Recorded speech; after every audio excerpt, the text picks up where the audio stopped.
हमारे प्रधानमंत्री ने मुझे कहा, उन्होंने पहली बात तो ये कही कि उज्जवल जी मैं मराठी में कहूँ क्या हिंदी में बोलूँ। मैं थोड़ा हंसने लगा।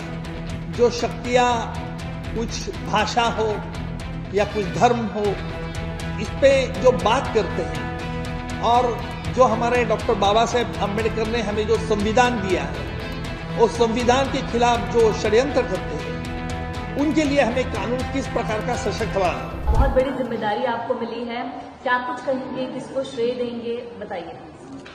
सबसे तो पहले मैं हमारी महाराष्ट्र की जनता, हमारी देश की जनता जो चाहती थी कि मेरा लोकसभा में डिफीट होना, जिनको तकलीफ दुख हुआ था, उस तकलीफ और दुख को आज हमारी राष्ट्रपति महोदया ने और प्रधानमंत्री जो पहले बार हमारे मोदी जी साहब पहली बार हमें मिले थे लोकसभा के कैंपेन में, तब उन्होंने जो विश्वास मेरे कंधे पर हाथ रख के जताया था, उससे बहुत मैं भावुक हुआ था।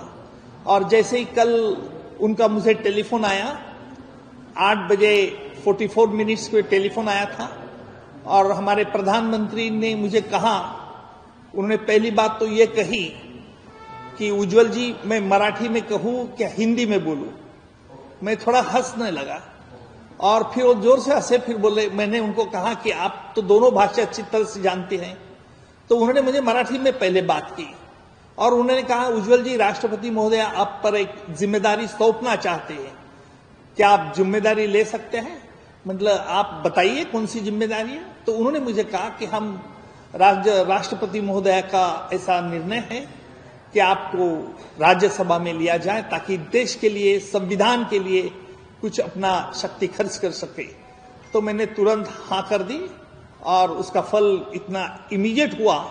तो मैं हमारे देश के प्रधानमंत्री, भाजपा के जेपी नड्डा जी और गृह मंत्री अमित भाई जी और हमारे महाराष्ट्र के मुख्यमंत्री देवेंद्र फडणवीस, इनका व्यक्तिशः आभारी हूं, क्योंकि जो लोकसभा में मेरा डिफीट भी हुआ था, उस वक्त उन्होंने मुझे कहा था कि उज्जवल जी लाइफ में तो ऐसे होता है, लेकिन मैं वो भूल भी गया था क्योंकि मैं तो केसेस मेरी चला रहा था।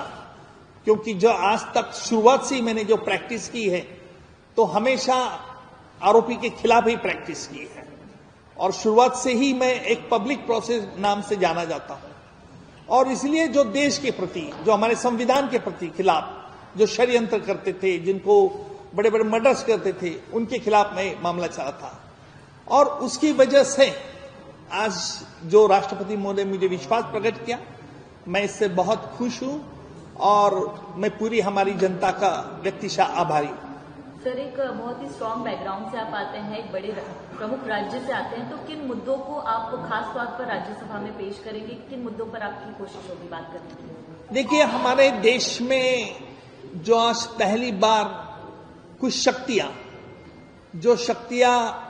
कुछ भाषा हो या कुछ धर्म हो, इस पे जो बात करते हैं और जो हमारे डॉक्टर बाबा साहेब अम्बेडकर ने हमें जो संविधान दिया है, उस संविधान के खिलाफ जो षड्यंत्र करते हैं, उनके लिए हमें कानून किस प्रकार का सशक्त बनाना। आज पूरे विश्व में हमारी देश का डेमोक्रेसी जो है वो बहुत बलवान है, क्योंकि हमारे देश में अलग अलग स्टेट है, अलग अलग लैंग्वेजेस है। फिर भी हम जब हमारे देश पे कोई हमला करता है, हम देश से कोई ये करता है, तो हम यूनाइट हो जाते हैं। मुझे लगता है कि ये यूनिटी और सॉलिडेरिटी ये हमें कंफर्म और आगे चल के कायम रखनी होगी। और इसके लिए जो इससे नहीं मानते, जो एक अलग विचार करते हैं, उनके खिलाफ कानून किस तरह से बलवान करना चाहिए। हमारे देश के मुख्य न्यायाधीश गवई साहब ने कल ही जो जताया था कि अभी भी हमारे न्याय व्यवस्था में संशोधन करना बहुत जरूरी है, क्योंकि कई मामले कई सालों तक चलते हैं और आखिर डिलेड जस्टिस अगर होता है तो इट्स अ बरीड जस्टिस। इसलिए क्या करना चाहिए, कानून में किस प्रकार का संशोधन लाना चाहिए, न्यायपालिका किस तरह से लोगों को लगना चाहिए कि हां, क्योंकि आज ही हमारा देश की न्यायपालिका सर्वश्रेष्ठ, इसमें कोई चारा नहीं। लेकिन फिर भी मैं कहूंगा कि इस न्याय व्यवस्था में कुछ सुधार लाना जरूरी है, क्योंकि न्यायाधीश और न्याय ये अबाउ सब सस्पिशन चाहिए। और इसलिए हमें क्या कानून में क्या सुधार कर सकते हैं, किस तरह लोगों में विश्वास पैदा कर सकते हैं, किस तरह में हमारा संविधान बरकरार रख सकते हैं, इसके लिए मैं मेरा वक्त व्यतीत करूंगा। Sir, as a judiciary member we know कि उज्ज्वल निगम क्या ब्रांड है, लेकिन एज अ लेजिस्लेटिव मेंबर अभी आपका क्या एम है आगे? देखिए, अभी तो ये नया, मेरे लिए तो बहुत नया फील्ड है। मैं एज ए स्टूडेंट की हैसियत से कुछ वक्त उधर गुजारूंगा, ताकि मेरी लिमिटेशंस क्या है, मुझे क्या करना है, इसका आने के बाद मैं जरूर आपसे शेयर तो करूंगा। लेकिन मैं आपको ये आश्वासित करता हूं कि हमारे देश के प्रधानमंत्री मोदी साहब, गृह मंत्री अमित शाह जी, इन्होंने, और हमारे राज्य के मुख्यमंत्री देवेंद्र जी फडणवीस, इनकी एक जो कोशिश रही है कि देश सबसे पहले, नेशन इज द फर्स्ट, और इसी विचार से मैं ज्यादा प्रभावित भी हूं, क्योंकि जब भी मैं दहशतगर्दी के खिलाफ केस चलाता हूं तो उनको ऑब्जेक्ट क्या है। जब 26/11 के हमले के बाद मैं खुद पाकिस्तान में गया था, हमने कहा कि जिन्होंने साजिश रची 26/11 की, उस साजिशकर्ता को अभी तक सजा नहीं हुई है। देखिए, पाकिस्तान में अभी भी वो ट्रायल इन कैमरा चल रही है, किसी को पता नहीं। हमने तो कसाब के खिलाफ ट्रायल ओपन कोर्ट में चलाई, और इतना ही नहीं तो कसाब के बचाव के लिए 2 वकीलों को भी नियुक्त किया गया था। हमारी जुडिशरी इतनी ट्रांसपेरेंट है, और वहां पाकिस्तान में जो सरकार चला रही है ट्रायल, उसके लिए वो कह रहे थे कि सबूत दो। उसके लिए हमने डेविड हेडली की गवाही ली, और डेविड हेडली के माध्यम के हमने उनका पूरा पर्दाफाश कर दिया। ये जानना चाहेंगे कि अगर चूंकि आप एडवोकेट हैं, जिम्मेदारी आप पर अभी भी है बतौर एडवोकेट, राज्यसभा में उन्होंने सोच चुके हैं, तो ऐसे में केसेस चलाना क्या सुटेबल हो पाएगा या अलग निर्णय लेंगे आप? वही उसका जवाब मैंने यही दिया कि अभी मुझे पता नहीं है कि राज्यसभा में मेरा कितना वक्त जाएगा, और उस आधार पे मैं जो ट्रायल चला रहा हूं, उस ट्रायल पे कितना वक्त लग सकता है, कौन सी स्टेज के। कुछ मेरे ट्रायल तो अभी आर्गुमेंट के स्टेज को है, तो सिर्फ आर्गुमेंट ही बाकी है, तो कुछ ट्रायल में एविडेंस लाना है। तो इसलिए मैं जरूर देखूंगा कि अभी तक मैंने इस पर कोई फैसला नहीं किया, क्योंकि आज सुबह ही मुझे पता चला। प्रधानमंत्री ने सिर्फ सुझाव दिया था, और प्रधानमंत्री जी ने सुझाव देने के बाद आज और ये नोटिफिकेशन निकला, गैजेट हुआ। तो मुझे लगता है कि मुझे सोचने के लिए भी वक्त चाहिए।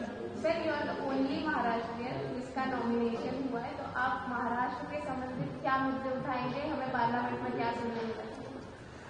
देखिए, महाराष्ट्र के बारे में मैं बहुत सोचने वाला हूं, क्योंकि हमारा एक महाराष्ट्र अभी प्रोग्रेसिव स्टेट है, और हमारे मुख्यमंत्री देवेंद्र जी ने जो जन सुरक्षा बिल लाया है, उस जन सुरक्षा का उद्देश्य जो आज भी मैंने वो पढ़ा बिल, और आज भी वो जन सुरक्षा बिल का उद्देश्य यही है कि जो डेमोक्रेसी माध्यम को चुनौती देना चाहते हैं, जो लोग, जो सिटीज में जो मोफिजिल और सिटीज में लोगों को माथे भड़काने की कोशिश कर रहे हैं, उनको कंट्रोल करने के लिए, उनको फाइनेंशियल असिस्टेंस कंट्रोल करने के लिए।